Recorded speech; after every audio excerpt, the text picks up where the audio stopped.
राधा अष्टमी 2024 राधा रानी के प्रकट होने की कथा और भव्य उत्सव परिचय। नमस्कार। आज के इस वीडियो में हम जानेंगे राधा अष्टमी के पर्व के बारे में, जो भगवान श्री कृष्ण की प्रिय राधा रानी के प्रकट होने के दिन के रूप में मनाया जाता है।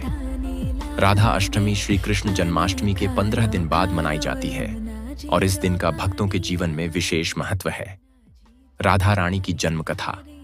राधा रानी का जन्म दिव्य और अलौकिक माना जाता है।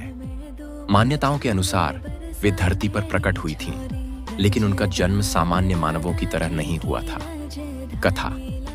व्रजभूमि के बरसाना गांव में राजा वृषभानु और माता कीर्ति को राधा मिली। एक दिन राजा वृषभानु ने एक तालाब के पास एक दिव्य शिशु देखा, जिनका नाम बाद में राधा रखा गया।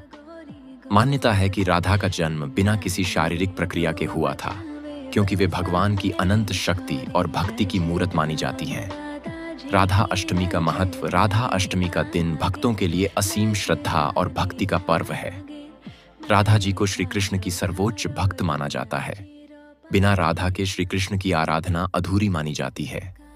कहा जाता है कि राधा और कृष्ण एक दूसरे से अलग नहीं हैं।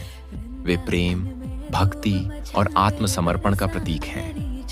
इस दिन भक्त राधा रानी और श्री कृष्ण की पूजा करते हैं और उनके चरणों में भक्ति भाव से समर्पित होते हैं। पूजा विधि और व्रत। राधा अष्टमी के दिन लोग व्रत रखते हैं और सुबह स्नान आदि करके राधा कृष्ण की मूर्ति या तस्वीर की पूजा करते हैं। पूजा विधि। भगवान श्री कृष्ण और राधा रानी की प्रतिमाओं का जल, दूध, दही, शहद और घी से अभिषेक करें। इसके बाद राधा रानी को पीले वस्त्र और आभूषण पहनाएं, उन्हें फूलों से सजाएं और फिर भोग अर्पित करें, जिसमें माखन, मिश्री, फल और मिठाइयां शामिल होती हैं। पूजा के अंत में राधा कृष्ण की आरती करें और भक्तिभाव से भजन गाएं। व्रत रखने वाले इस दिन निराहार या फलाहार करते हैं और दिन भर राधा कृष्ण की भक्ति में लीन रहते हैं। राधा अष्टमी के उत्सव। वृंदावन, बरसाना और मथुरा में राधा अष्टमी का उत्सव विशेष रूप से धूमधाम से मनाया जाता है। बरसाना में राधा जी का जन्मोत्सव बड़ी श्रद्धा और धूमधाम के साथ मनाया जाता है। यहाँ के मंदिरों में राधा रानी की विशेष पूजा की जाती है। वृंदावन के मंदिरों में भी इस दिन भक्तों का तांता लगता है।